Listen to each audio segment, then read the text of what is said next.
Hi, I'm Chris Giamo, and at TD Bank, we believe all citizens need to be informed about the important financial issues that affect their daily lives. That's why we're proud to support programming produced by the Caucus Educational Corporation. The future of higher education, next on Caucus, New Jersey.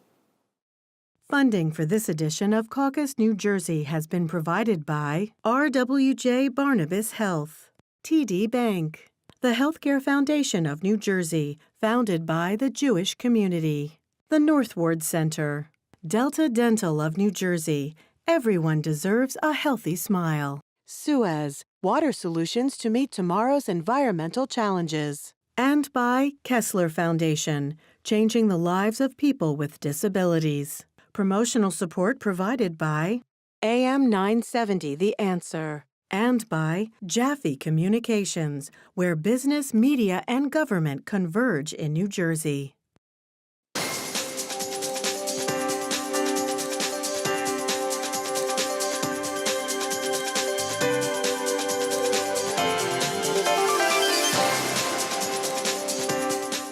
Welcome to Caucus. I'm Steve Adubato. You know, higher education is changing and evolving every day. Here in the studio to discuss what it takes to deal in the world of higher education, we are joined by four good friends who have been with us before, but I don't think in this composition. Dr. Jean Cornacchia, president of St. Peter's University in beautiful Jersey City, New Jersey. Dr. Joel Bloom, president of NJIT in Brick City, Newark. Dr. Ali Houshmand is the president of Rowan University in Glassboro, that is south. South, yes. And finally, Dr. Nancy Blattner, who is president of Caldwell University in Caldwell, New Jersey. In Caldwell. Okay, Caldwell. Listen, you've all been with us so many times, and I've really been looking forward to this conversation because even though we have talked in different settings about higher education, the future of higher education, Nancy, let me start with you. Okay. Biggest challenge you think your colleagues face in the world of higher ed as a president today, 2018 going to 19 is? Well, I think there are many challenges, but one thing I think that probably all of us would agree upon is that we need in the state of New Jersey a strategic vision for higher education, that all of us, even though we represent different sectors, here you have presidents from public and independent institutions. We have colleagues who are also at the community and county colleges and from the for-profit sector, that all of us have a place at the table to educate New Jersey citizens and citizens from other states who come to New Jersey's institutions for higher education, but that we have to agree, working, I think, with the Secretary for Higher Education and others to really come up with a cohesive plan that provides the best options for all students. So let's play this out. A strategic plan for higher education. Someone take a shot as to what that could and should look like. Dr. Houshmand. I would say that I think we educate the future of America. Basically, these are the individuals who are going to go and take over various challenges and jobs. Therefore, we need to always be aligned with what the need of the state and the country is in terms of the workforce. Whether they're at the highest level of PhD or a baccalaureate degree or an associate degree, there needs to be an alignment in here.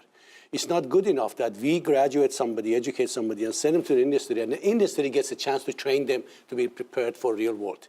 There need to be much more collaboration in that regard. And I think that is something that is, up until now, it's been missing, that it's not widespread. I think practical education is important, and targeted education so that you don't waste the resources, the limited resources that we have in educating the kind of individuals that the economy doesn't need. What's the point of, for example, if you are in a state that needs, let's say, 1,000 engineers, what's the point of you producing 5,000 if 4,000 of them are going to be leaving some places at your expense? Because all of these people have been paid by the taxpayers to go through education. Therefore, that alignment to me is important. Let's follow up on this. Engineers triggers a bunch of things here. All of you represent different kinds of institutions. Yes. Not just in terms of what's private, who's Catholic, who's public, who's focusing on different areas. Dr. Bloom, your institution, NJIT, are you actually sitting there with your colleagues saying, we are training future engineers and architects, or is it something different? No, it's exactly that. Every one of our academic departments has an industrial advisory board. Many of them, of course, are alums, but they play a significant role in their respective fields, whether they're electrical engineers, architects, computer scientists, And they give us feedback constantly, not only about what are the workforce needs that they, as they perceive them, but obviously the content of the curriculum, issues of co-ops, internships, apprenticeships. So we have to be, in these days, of very costly education. Everything is very costly. I couldn't help it, but the CPI went up 2.9%. That's The Consumer Price Index? Consumer Price Index. Then there's another index called Went up how much? I interrupt you. 2.9%. That's very high. We have something in our industry called the HEPI, the Higher Ed Price Index. That's up 3.7%. So it's expensive. Year to year? Year to year. So we can't waste the resources. So to Ollie's point about what is the need, quality, quantity, and what fields, as per the state. So the first thing we should be looking at in a statewide strategic plan is what are our business industry needs? Somebody else has done a lot of good work here saying there are industry clusters that we should be paying attention to that have the highest demand, for example, science and technology jobs, as well as leisure and hospitality jobs are very large in the state of New Jersey. So what are the needs? What are the needs now? What are the needs going forward? And then, what is the cost to meet those needs? And it varies greatly depending on discipline. So, Absolutely. Well, let me try this. How do you connect, Gene, Dr. Cornacchia, the whole question of preparing people for the jobs that will be out there in the future, the marketplace, but also having the faculty that you need? Sure. We'll talk in a second that you're recruiting a big number of faculty members, and the faculty is, we'll talk about the challenges and dealing with faculty. How do you do that while keeping the cost of higher education affordable? That is a huge challenge, and I think we all experience the same set of challenges in that area. One of the things that would help is if the state of New Jersey invested more resources in supporting all our institutions in achieving our goals. What does that mean? Okay, are you talking about straight up budget crisis? You've got Governor Murphy and the legislature dealing with a pension crisis, public employee pension crisis. Right. How much more are we going to send to public schools, not universities and colleges, public and independents? A whole range of other issues, infrastructure issues, et cetera, et cetera. Where does higher ed fit into that equation? It doesn't, and it hasn't actually. For how long, you think? For quite a while. Was actually. Governor Tom Kean, who then became the president at Drew University, was he the last, in your opinion, the last governor committed to a real higher education agenda? In my opinion, yes. He was the best governor for higher ed in my memory.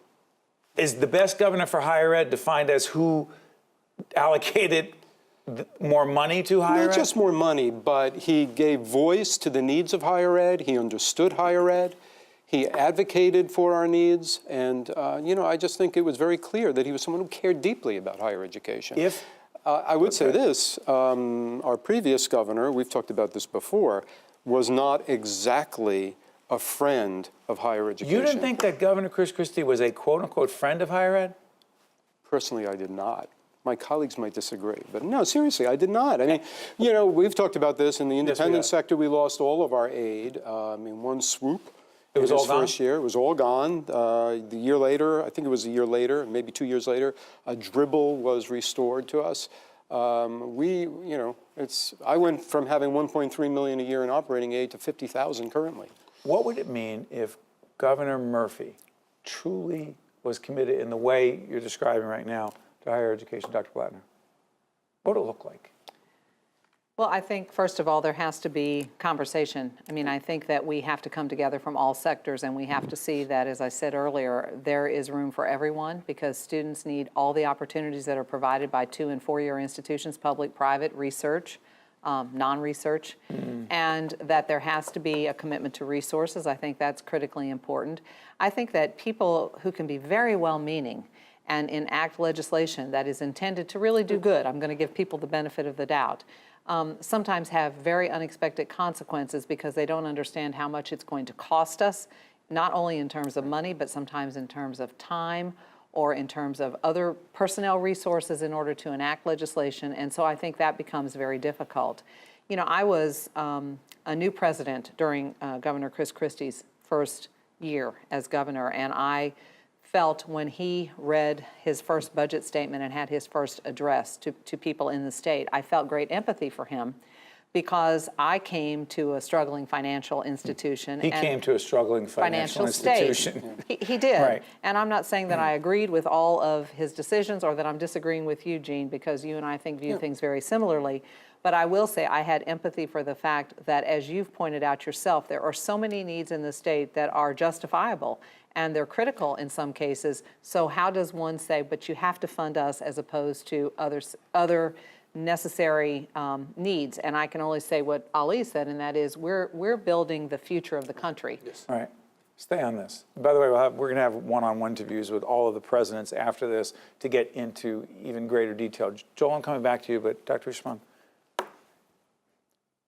are you all in competition with each other to engage the Murphy administration, to engage legislative leaders, I'm going to be crass, to get as much as you can from the state? When the totality of resources are less than the needs, it's natural for human beings to compete. And all of us do it our own way because we must. These individuals, we are responsible for the lives of so many people. Yes. These are people's children. Their future is at our control. And therefore, it's incredibly important for us to do everything we can to protect these kids, to provide them the best education, to make sure they are not left the institution with massive amount of debt. There are lots of issues that are involved. So each of us take a different approach to do that. Some of us try to compete, some of us try to reach out to the governor. What I would like to do at Rowan, I would like to see as much freedom to do partnership with others, public-private partnership, creating relationship with industries, bring them into the equation. Being more entrepreneurial? Absolutely. Which is what you have been doing, and all of you have been doing your own way.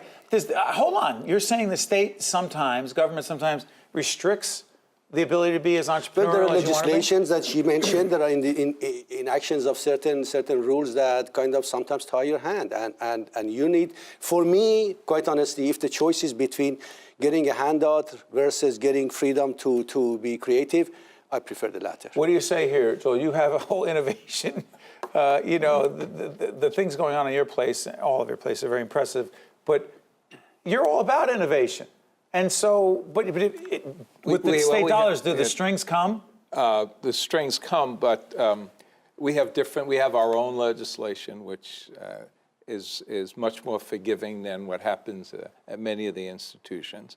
Our legislation just was written in 1995, so we took the best of the best. So we have a lot of independence, whether it's for P3s and how we bond. What does that mean, P3s? Public-private partnerships. I just want to circle back, though, to where we probably started. Nancy went there first. What we first and foremost need is a rational basis for the organization of higher education in the state of New Jersey. It does not now exist. That's not. So it's whether it's a strategic plan or rethinking or thinking about, and other states have done this. What do we need in the state of New Jersey to respond to the population of the state of New Jersey, the multiple stakeholders, including business and industry? So this administration would be wise. I happen to be in the Kane administration. We did work on strategic plans for both higher ed and K-12 education. To Governor Kane's credit, he also did help convince our former governor for a higher ed bond act. Right. Governor Christie. Governor Christie. Without that bond act, I think we all would have been much more vulnerable than we are today. That was for capital. That was for capital. It was for facilities. But if you go back, right now we do not have the workforce we need, whether it's in the state or the nation. And for us to continue to grow the workforce, we're at almost full employment once you drop below, 4.5%. Right. That's very true. So yesterday, the U.S. Economic Advisory Council came out and said, we don't have the workforce. We don't have the pool, and we don't have the preparation. The jobs, but not the...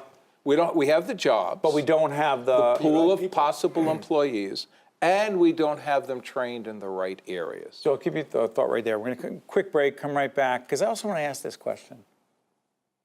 There are some who actually ask, what is the value of a degree, a college degree? We're going to have that discussion right here, right after this.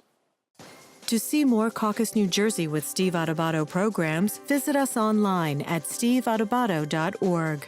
If you would like to express an opinion, email us at info@caucusnj.org. Find us on Facebook at facebook.com/Steve Adubato, PhD. And follow us on Twitter at Steve Adubato. We are speaking with four of the most impressive university and college presidents you will ever meet. I promised right when now to the break I would ask this question. A college degree. Some question what the value is, Dr. Cornacchia? Yeah, you know, the evidence, the data is so compelling that someone who has a college degree and also a graduate degree is going to out-earn someone with a high school. Even today? Even today. Absolutely. There's a lot of myths that have been made out there about the value of a college degree. Especially today, I would say. Yeah. You can't underestimate it. You can't. Absolutely Right? not. Ollie? By the way, we had Gary Vee. You may or may not know Gary Vee is a very successful young entrepreneur. We had him on, and our producers know this. A lot of young people follow him, and I was literally debating Gary Vee because he was saying, it's overrated. I'm an entrepreneur, I'm making tons of money. Instead of spending X number of dollars and having college debt, use those dollars to start a business. But and let's I thought, see what happens, Steve. Go ahead. Yeah. A 17 or 18-year-old kid who has been protected by his or her parents all the life suddenly leaves home. Up until then, everything has been prepared for him. Clothes has been washed, bed is made at night, breakfast is made, dinner is made. Suddenly that kid leaves and comes in here. We become their parents. And we prepare them to become functioning adult in this country. That is that's an integral part of that education. And for people to dismiss that, in my opinion, is irresponsible. Not to mention the social skills. All of those interactions that you bring these kids from various places, the rural area, inner cities, they come to these places where it's a very diverse area, where people get to interact with each other at the intellectual level. But far more important, they grow. It's not that degree, it's not that content, it's not that certificate. By itself. It's a lot is that what it plus a hell of a lot represents. more. And I believe that's really what is Dr. important. Blattner, I'll come back to you. I think it's also important to recognize that data shows that if they have a college degree, that they tend to be much more civically engaged. They tend to be a much higher percentage of voters. They tend to do much more volunteer work. They're civically engaged. What does that do with college? It has to do with it because during college, just as Dr. Houshmand was talking about, we train them to perceive life that way. They know that they need to give back. So that's part of what they do as college students. I think also they make healthier choices. There's information that suggests college graduates smoke less, they're less obese, they live longer. You know, these are data that have been proven over decades. Quality of life. It's a quality of life. But Dr. Blum, you were saying right before I interrupted you, we were during it's not a commercial break because we don't have commercials.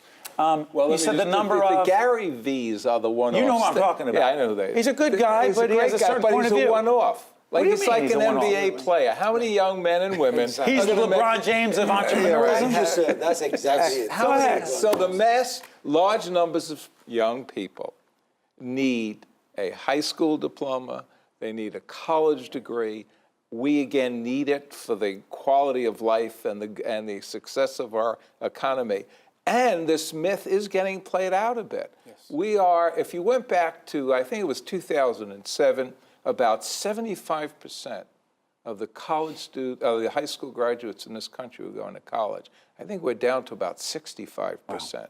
So that myth is getting played out, and it's exactly that. It is a myth for all the reasons my colleagues have already said. Yes, we're giving them knowledge and skills, but we're also helping them to grow and develop into full participating citizens of our country. And that cannot be understated. So let's do this. You educate them in a terrific New Jersey-based university or college. Many. But why are we losing so many high school graduates in New Jersey to institutions of higher learning in other states? What is it about us when you represent so many other institutions that are not represented here? Gene, what's the deal? You know, I mean, I've thought about this for a long time. I don't think it's anything unique about higher ed in New Jersey. You don't? That students don't like. Is it New Jersey? Or find. I think it's part New Jersey, not negative, but that it's a very compact state, high density population. Our location makes it easy for students to go outside the state to college within a reasonable driving and commuting distance, so they're not that far from home if they want. And so it's really uniquely positioned to export. Now, of course, the larger issue is, Do we have the facilities? Do we have the programs? Do we have the investment to make going to college in New Jersey feasible? And then afterwards, can they afford to live here? How much is it a branding issue? By the way, the irony is our producer of this program, Nicole, happened to go to a different institution of higher learning, Seton Hall University. And what's fascinating to me is, I mean, Nicole had a lot of choices. Our son happened to go to Fordham. And I need to put this out there, our older son. And I tried to convince him to go to a New Jersey school, and he just wanted to be, quote unquote, in the city. Yeah, yeah. But so there are all sorts of reasons why, as Gene said, there are all sorts of reasons why people leave the state. First Is of all, it if you personal look at, for everyone? if you look at the neighboring states, whether it's Pennsylvania, New York, or Delaware, within short distance, there are hundreds of universities. Is there too much competition? There is competition. No, I don't too know. much. Well, I don't know what too much is. So many It's choices. choice. No, Okay, in I'll terms of the capacity, in terms of the total need for people to be educated Yes. and the number of seats, I don't believe there is too much. You don't believe it's No, flooded? I don't believe so. No, I really believe. Look, we are now. Yesterday, throughout the news media, they were talking about hacking and attacking our infrastructure in this country. Imagine the day where you wake up and suddenly your 401k is gone. The danger that people are someone facing hacked into today it. Right. is so incredible. It's not funny anymore. Therefore, to not have an army of educated people who are capable, who understand how to navigate through this very complex and high-tech industry and economy is critical for the highest and the most powerful country on the face of the earth to be able to function at this level. And for people to say, oh, let's not educate them, we're going to go back to be China. And I really think that's irresponsible. This is a country that is highly advanced. This is where all the innovation begins and all the new industries begin. And only through creativity and freedom you can get to discover, to create new economies. Because look at it, between 10 to 15 years ago, 50% of the jobs that we know today will not even exist. Who's going to create them? Universities and industry in this country. Particularly with collaboration with the private sector. Dr. Blattner, jump back in. Sure. I think one of the things we have to think about, and this is why we talked a little bit earlier about why it was so important to have the funding that helped us with our capital projects. Public funding, state dollars. Yes, state dollars for all of our institutions, and they were critically important to all of us, and in part because the number one reason why students choose to go to an institution, in something I just read this week, is the campus visit. The campus visit. The campus and visit. by the way, I've been to every campus. Your campuses are totally different. Go ahead. They are. And so, for whatever reason, there's a feeling of fit that students and their families have when they come to a campus where they believe they could be successful on that campus. True. And so that's why it's so important to invest in our infrastructure. Because if what it looks like, what it feels like. It's clean, it's efficient, it's welcoming, and it's up to date, it's modern, it's state of the art. So that's why all of us are in a race, if you will, and I don't think there's anything wrong with that.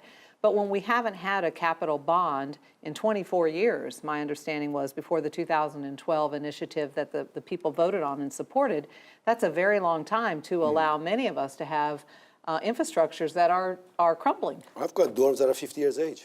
50 years. Me too. And by the way, because I've been to every one of your campuses, it strikes me some locations or some parts of the campus are incredibly new and others are not. What we're doing. You're changing them. But we love old too. It's always a mix. Go ahead. It's always a mix. Go ahead, Joe. There are a whole lot of personal factors, including the wealth in the state of New Jersey, disposable income. Second highest in Connecticut, the nation, only right? wealthier state. But at the end of the day, we have never, and I'm at NJIT for 20 plus years. Yes. We have never marketed higher education. What do you mean market? You all, wait a minute, you all have your own branding. Yes, we do. And by the way, you're all underwriters of what we do. Let me put this out there. And we see your promotion. You're all promoting. But we don't let the citizens of the state of New Jersey, other than a possible show like this, let them know the richness of higher education in the state of New Jersey and all the choices you have. So immediately, as I've been through with my family, and we've probably all been through, they start looking around. We were just talking, what's the specific program I am looking for There are many, many young men and women who say, one of your employees was telling me about a specific music program. Well, that music program is available here that her son is looking at. Is virtually every institution, I know who we're talking about, is virtually every institution, everything that someone says they're interested in. Well, listen, we don't want to turn this into a commercial for higher ed in New Jersey. Yes, we but do. are you saying, I'm saying, Yes. if anyone says, I'm interested in this, I'm interested in that, is it fair to say that in New Jersey, pretty much you can find it? Yes. Absolutely. You agree across the board? Absolutely. Yes. You don't have to go California, Manhattan. Right. Very few, Very few that we don't have.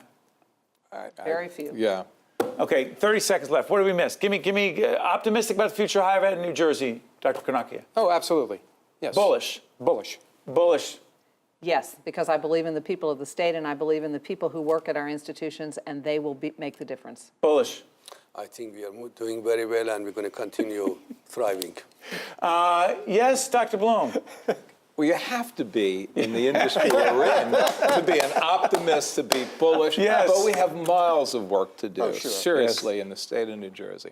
We set it, a plan, a funding criteria, yes, a branding, a marketing campaign, a lot of support, including by our business industry colleagues out there, for higher ed in the state of New Jersey. I want to thank all of you for educating so many and being part of this discussion. And I promise follow-up individual conversations with all the university and college presidents. Catch you next time. Thanks. The preceding program has been a production of the Caucus Educational Corporation, celebrating over 25 years of broadcast excellence. Funding for this edition of Caucus New Jersey has been provided by RWJ Barnabas Health, TD Bank, the Healthcare Foundation of New Jersey, the Northward Center, Delta Dental of New Jersey, Suez, and by Kessler Foundation. Transportation provided by Airbrook Limousine, serving the metropolitan New York, New Jersey area. Caucus New Jersey has been produced in partnership with TriStar Studios. You may not have heard of TAVR. Raj and Sandhya have. It's the minimally invasive alternative to open heart valve replacement. RWJ Barnabas Health is New Jersey's leading TAVR provider, and we continue to perfect it. Patients are often back to their lives in just a few days. Innovative valve replacement surgery, because you can't be replaced. RWJ Barnabas Health. Let's be healthy together.